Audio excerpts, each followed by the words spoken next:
At 14, I carried more than just a backpack. Soft piano music in the background. Fade into a young girl sitting alone on a bench, narrating. At age 14 they made me feel like I chose poverty. As if I stood in a line one day and said, yes, give me second-hand shoes, give me hunger, give me shame. It was my first year of high school. A new school. A fresh start, they said.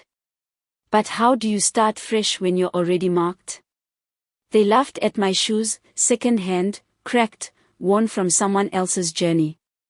They called them trash like I had pulled them from a dump. They looked at me like I didn't belong in the same room as them, as if my presence was an insult to their polished uniforms and packed lunches. Cut to a girl opening a lunchbox. Inside, beans and pap. Her classmates laugh. And my lunch? Beans and pap. Not a choice, not a diet, not a tradition, it was survival.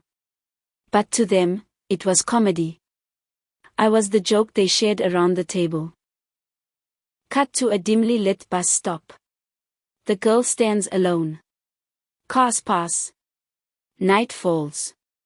Fridays were the worst. I would wait for my father at the bus stop, desperate for that small bit of money for next week's transport. Sometimes, he didn't come. And I'd stand there. Alone. Watching every car pass, hoping one would stop and say, your father sent me. But no one did. How do you leave a girl alone at a bus stop with no money, no safety, and no way home? Have you no fear? Do you not imagine what could happen? Because I did. Every single Friday.